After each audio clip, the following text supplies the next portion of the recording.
How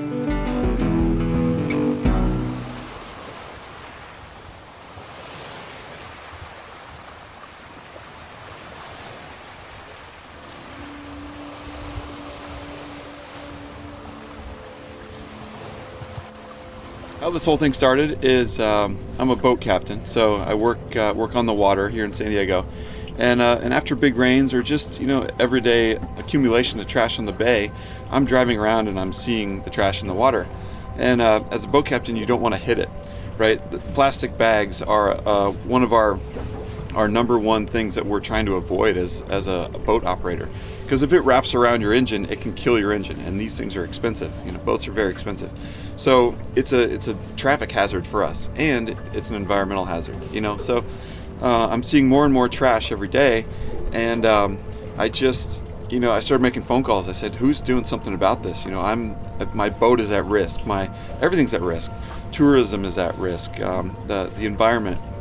It's an unsightly thing. It's a pollution, and we need to start doing something about it. So, I have a commercial fishing background, so I've been commercial fishing my whole life, and so I've been extracting things out of the water, and I'm good at it. And this is what we do. It's hard work.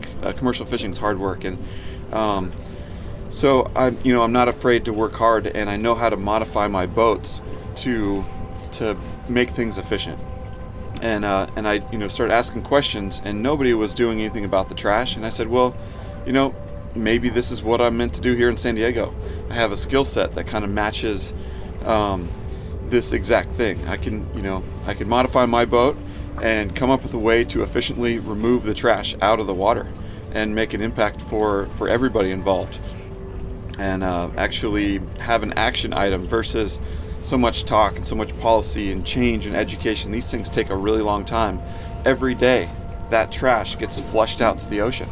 So I'm stopping the trash from entering the ocean. We talk about these gyres and the ocean is filling up with trash, and I hear all this information and all these talks, and I'm an action item type of guy. I like to get in there and get stuff done. And so I said, I'm going to go after this. And so I bought a boat, and I approached the Port of San Diego and was looking for funding in a lot of different ways. And I reached out to a lot of nonprofits, and I proved that my methodology works. And I've got a patent on the design to protect it because I came up with this. And yeah, so now I'm actually out doing it. I've been funded for 1 year, a pilot program, and I'm excited that there's actually something taking place. Something. Even if it's a small bit, I'm just one guy on the bay, but I'm getting a fair amount of trash. I've been doing this for over 5 weeks, and I've got over 2,000 pounds. And, and it really hasn't even rained that much. When it rains, I might be getting hundreds and hundreds of pounds a day. I'm filling up dumpsters. I'm taking pictures of it. It's a visual thing. When it's scattered around the bay, it's kind of out of sight, out of mind. When I'm condensing it all and putting it in dumpsters and taking pictures of it, it's amazing the amount of pollution that's in the water right here in San Diego. So it's I'm an action type of guy. I have to get out there and boots on the ground and go for it, because that's the change that we need in this world. And it starts with me, with the motivation, with quitting my job, with buying a boat, with hiring a lawyer, with getting a patent going, and really just focusing in on the problem and focusing in on the solution. So yeah, people call me crazy. People are, you're never going to get all the trash. You're never going to do this. It's like, you're totally nuts. You blew your life savings to buy this boat to pick up trash. And it's like, well, what are you doing with your life? I don't know. Like, this is what I'm doing. So here I am.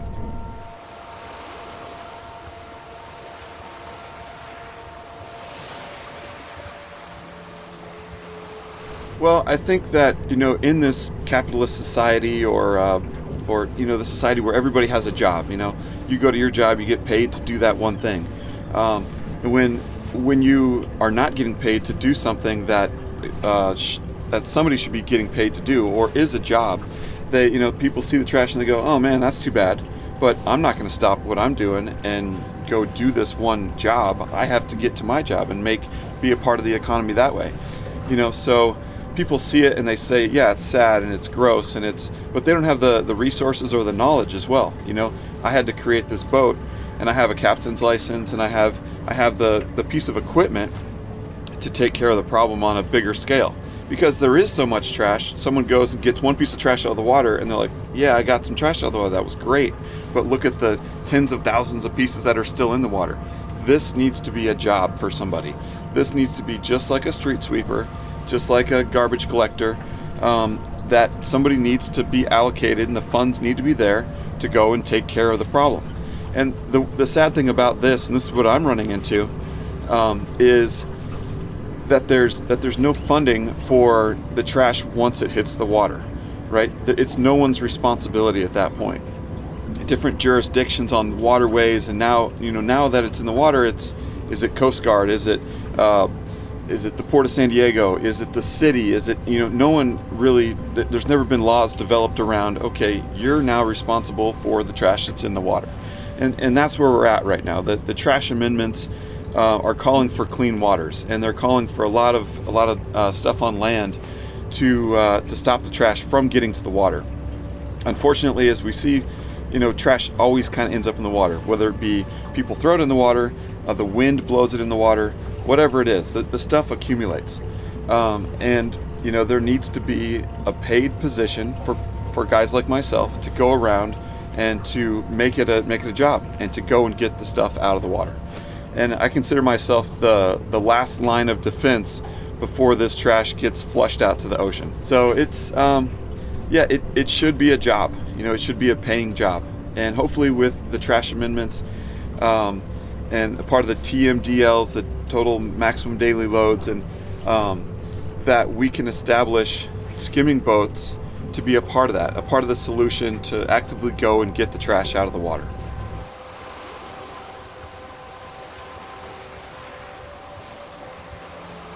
Yeah, I travel, up and down this coastline, kind of depending on what the wind and what the tide is doing, but I cover probably about 10 miles of coastline, and it's a 6-hour shift that I do. So I'm slowly kind of cruising around looking for trash, and it's hard to see. It's hard to know where it's going to be. A lot of this trash is right below the surface. A lot of this trash is really hard to see until you're kind of right on top of it, and then you start to look around, you see it. So once I find these hot spots, I can stay in that hot spot and scoop up the trash pretty efficiently. So sometimes I'm driving around looking for it, searching for it, and then I'll find it, and then I'll stay within that mass accumulation of trash for a few hours, and skimming it over the bows. As we saw my skimming device, I'm getting some other stuff over the side by hand, and then as you can see, it piles up quick. I bring the stuff on board and take pictures of it and weigh it, and it's really amazing to see the stuff that I'm pulling out of the water that you don't see. The tourists from the shore necessarily can't see it, but once you're in it and you're skimming it up, you can really see the accumulation of how polluted the water really is.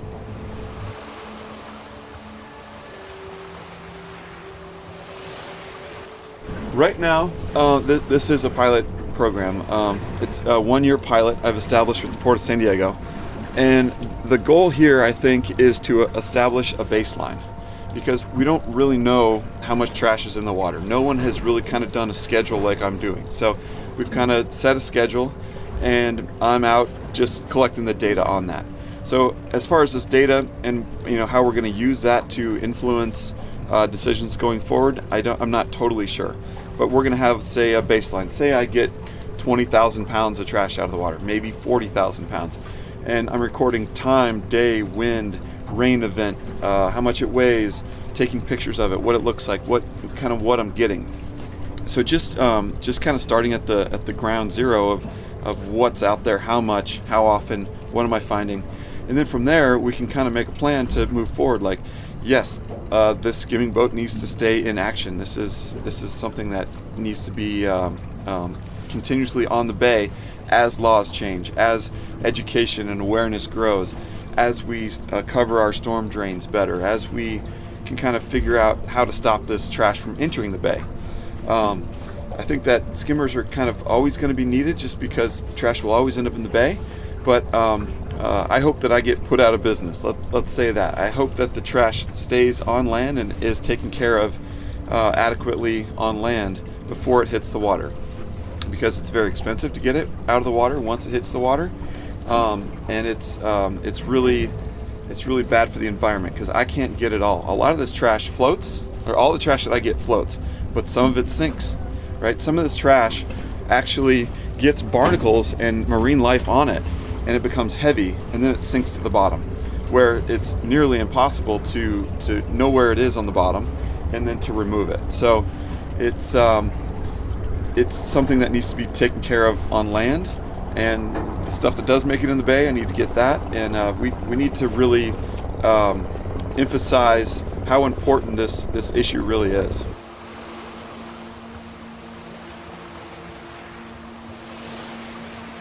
So I think that street sweeping needs to be increased. All the trash cans in the city need to be cleared more frequently. I think that we need to be aware of big events and tourist events where we overload our trash cans and then the wind blows and the stuff enters the bay that way.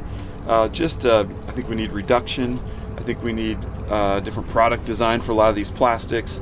There's a lot of things that we need to do, but we need to take care of the trash on the land, because it's kind of unfair that this trash ends up in the water and is polluting the marine environment.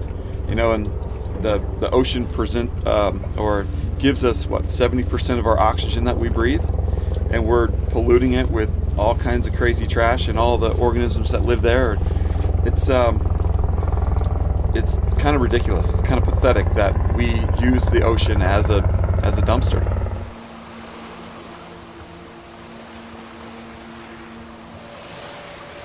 A lot of the trash that I get cannot be recycled. A lot of it is dirty. It has marine growth on it, right? So, and a lot of it is mixed in with other stuff, and it's contaminated. I think that's what they call the recycling companies. They don't want to see this contaminated stuff coming through their facilities. So it's very difficult to recycle this stuff. It's very rare that I get, let's say, fresh trash.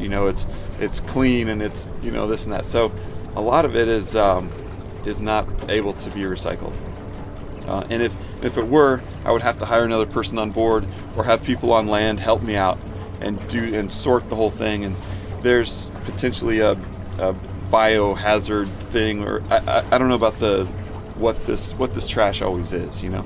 So it's unfortunate.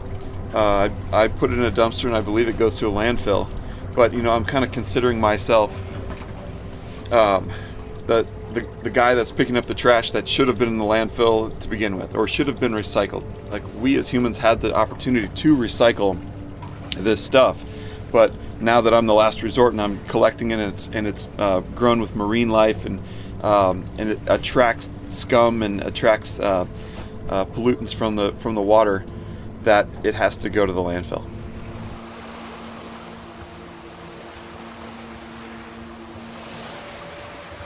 From kind of the first phone call of hey, what's going on with all this trash, to when I started, was over a year. Not quite a year and a half, but over a year.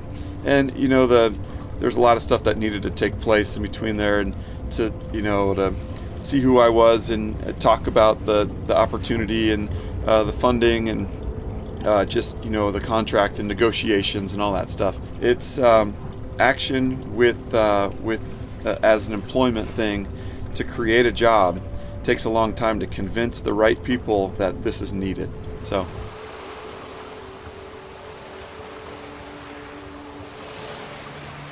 from an entrepreneur aspect, a dream of mine is to stay in this industry, maybe have a few more boats, maybe help set up capture systems and boom systems at major outflows, kind of just be within this industry and share my knowledge and my passion for cleaning up the water, and constantly be modifying the next thing that's going to be efficient, low overhead, and easy to maintain, and extracting the plastics and the pollution out of the water. So that's kind of a goal, a dream, I don't know what you want to call it, but I think it's tangible. I think that it's just an action item, and and I think it's going to happen. So it's good.